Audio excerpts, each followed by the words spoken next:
দর্শক, আমরা কিন্তু দেখেছি শাহবাগে জুলাই যোদ্ধার নামে একটি সংগঠন, তারা কিন্তু লং মার্চ স্বাস্থ্য মন্ত্রণালয় কর্মসূচি নিয়ে সামনের দিকে যাওয়ার চেষ্টা করেছিল এবং সেখানে আইন শৃঙ্খলা রক্ষাকারী বাহিনীর সদস্যরা রাস্তায় ব্যারিকেডে তাদেরকে কিন্তু থামিয়ে দিয়েছে এবং এরপরে তারা কিন্তু আবারও শাহবাগ জাদুঘরের সামনে কিন্তু ফিরে এসেছে। মূলত তারা কি দাবিতে স্বাস্থ্য মন্ত্রণালয় থেকে যাচ্ছিল সেই বিষয়ে কথা বলবো।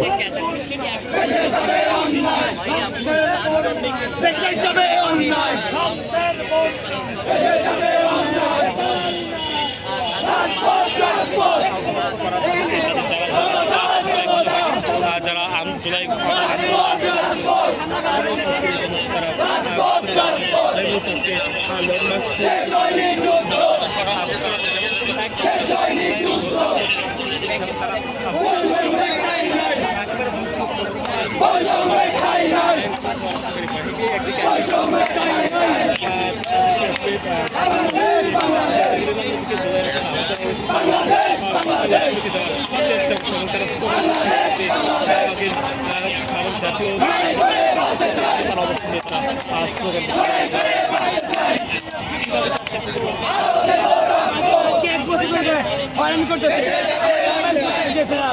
জুলাই আমাদেরকে ভেরিফাই করছে, ভেরিফাই করার পর আমাদেরকে 6 মাস ধরে ধরেছে, হয়রানি করছে।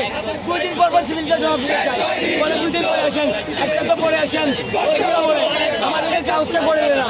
আমাদের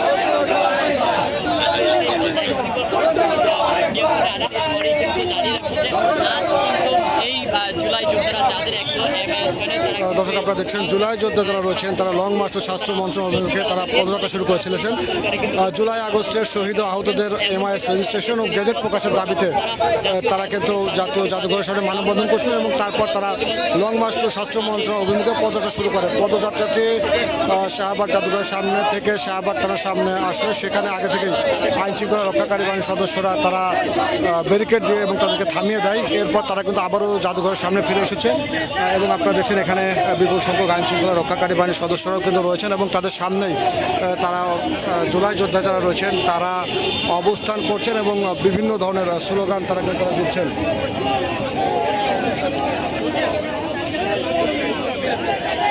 এই মুহূর্তে কিন্তু আমরা শাহবাগ জাতীয় জাদুঘরের সামনে থেকে বর্তমান পরিস্থিতি আপনাদেরকে দেখানোর চেষ্টা করছি। জুলাই যোদ্ধা যারা রয়েছেন তারা লং মার্চ স্বাস্থ্য মন্ত্রণালয় অভিমুখে তারা পদযাত্রা শুরু করেছিলেন।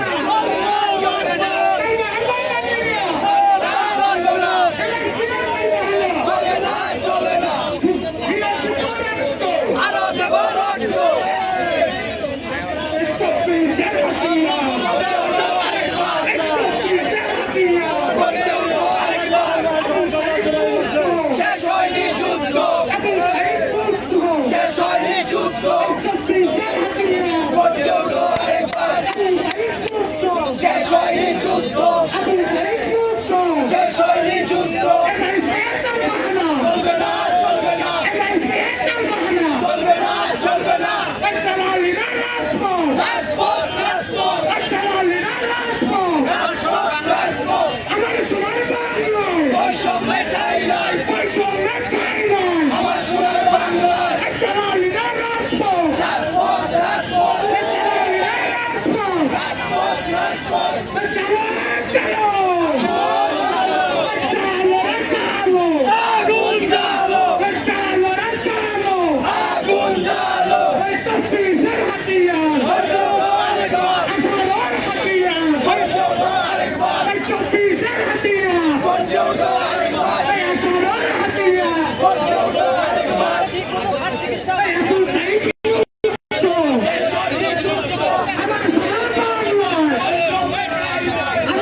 মুহূর্তে জাতীয় জাদুঘরের সামনে থেকে যুক্ত হয়ে এখানকার বর্তমান পরিস্থিতি আমি আপনাদেরকে দেখানোর চেষ্টা করছি। জুলাই গণ অভ্যুত্থানে আহত যারা রয়েছেন তারা লং মার্চ টু স্বাস্থ্য মন্ত্রণালয় অভিমুখে পদযাত্রা শুরু করেছিলেন এবং সেই পদযাত্রাটি জাদুঘরের সামনে থেকে শাহবাগ থানার সামনে আসলে সেখানে আগে থেকেই রাস্তায় ব্যারিকেড দিয়ে তাদেরকে থামিয়ে দেয় আইন শৃঙ্খলা রক্ষাকারী বাহিনীর সদস্যরা এবং সেখান থেকে তারা ফিরে এসে জাতীয় জাদুঘরের সামনে কিন্তু তারা অবস্থান নিয়েছেন এবং বিভিন্ন ধরনের স্লোগান তারা কিন্তু দিচ্ছেন। এই মুহূর্তে আইন শৃঙ্খলা রক্ষাকারী বাহিনীর সদস্যরা এবং জুলাই যোদ্ধা আহত যোদ্ধা যারা রয়েছেন তারা কিন্তু মুখোমুখি অবস্থান করছেন, আপনারা দেখতে পাচ্ছেন।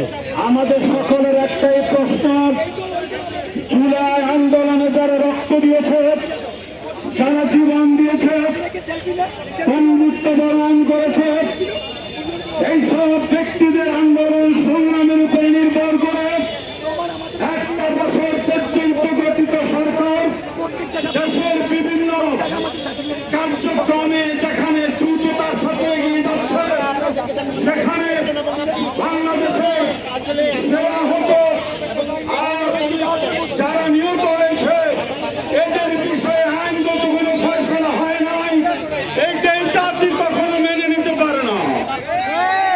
যার কারণে আজকে সকাল থেকে আমরা এখানে আন্দোলনের উদ্দেশ্যে নেমেছি শান্তিপূর্ণভাবে। আমাদের 7 জন প্রতিনিধিও আমাদের প্রশাসনিক ব্যক্তিদের সহযোগিতায় সচিবালয় পর্যন্ত যাওয়া হয়েছে, কিন্তু সেখান থেকে আমরা আশানুরূপ একটা সিদ্ধান্ত পাবো বলে মনে করেছিলাম। এখনো কেউ বলে যে 3 দিন, কেউ বলে যে 7 দিন, আবার শুনি 1 মাস লাগবে। এটা আমরা মানতে পারি না। রক্ত দিয়েছি নগদে, জীবন দিয়েছি নগদে। এই মুক্তিযুদ্ধে আহত সৈনিকদের পুনর্বাসন চিকিৎসার ক্ষেত্রে গভর্নমেন্ট ইনশাআল্লাহ 2-3 বা 1 সপ্তাহের ভিতরে ব্যবস্থা করা উচিত। আমরা শুনেছি নাকি এতদিনে হয় নাই, তাহলে এটার সাথে যারা সম্পৃক্ত ছিলেন ওনারা কি এসি রুমে বসে বসে কি ফেসবুক আর ইউটিউবে কি সময় নষ্ট করছে নাকি? আমাদের এই বিষয়গুলি কেন খতিয়ে দেখা হয় নাই? এই জন্য অনুরোধ জানাবো যতটুকু দ্রুততার সাথে সম্ভব আমাদের এমআইস এবং কার্ড আর শহীদ যোদ্ধা পরিবার আহতদের চিকিৎসা পুনর্বাসনের ক্ষেত্রে অতি দ্রুত গভর্নমেন্ট সিদ্ধান্ত নিয়ে আমাদেরকে ফয়সালা দিবেন। সেই পর্যন্ত এই শাহবাগ ছত্র আমরা আছি, থাকবো, এক পা এখান থেকে নড়ব না। একসাথে স্লোগান, নারে তাকবীর, তারানীলা রাজপথ, আবু সাইদ মুক্ত, শেষ হয়নি যুদ্ধ, নারে তাকবীর। দর্শক আপনারা দেখছেন এই মুহূর্তে কিন্তু শাহবাগ জাদুঘরের সামনে বিপুল সংখ্যক আইন শৃঙ্খলা রক্ষাকারী বাহিনীর সদস্যরা আমাদের এখানে অবস্থান করছেন এবং জুলাই যোদ্ধারাও কিন্তু এখানে অবস্থান করছেন। মৃত্যু অনেক আগেই হয়ে গেছে। সরাসরি আপনাদেরকে আমরা এই যে লাইফটা বিলং করতেছি এটা আমাদের একটি বোনাস মাত্র, কিন্তু আমরা যেটা দেখতে পাচ্ছি এই ইন্টারিম সরকার আমাদের রক্তের উপরে দাঁড়িয়ে আমাদের সাথেই বেইমানি করছে, আমাদের সাথে বৈষম্য করছে। এই পর্যন্ত 1 বছর পেরিয়ে গেলেও আমরা আজকে আন্দোলনে নামতে বাধ্য হই। কেন আমাদের এখানে আসা লাগবে কেন?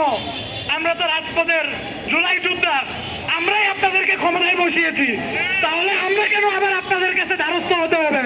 আপনাদের দ্বারস্থ হতে হবে আমাদের কাছে।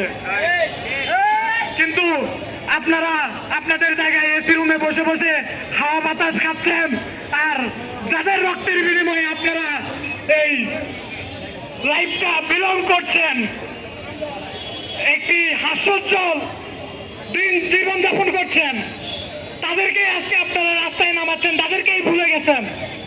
এটা কেমন? এই বিষয়টা একটু বিবেচনার বিবেকহীন যদি বলি আমি, এক প্রকার বিবেকহীনতা করা হচ্ছে আমাদের সাথে। আমরা এমন বাংলাদেশ চাই নাই। আমরা চেয়েছিলাম শান্তি শৃঙ্খল ভাবে একটি বাংলাদেশে আমরা বিলং করবো, যে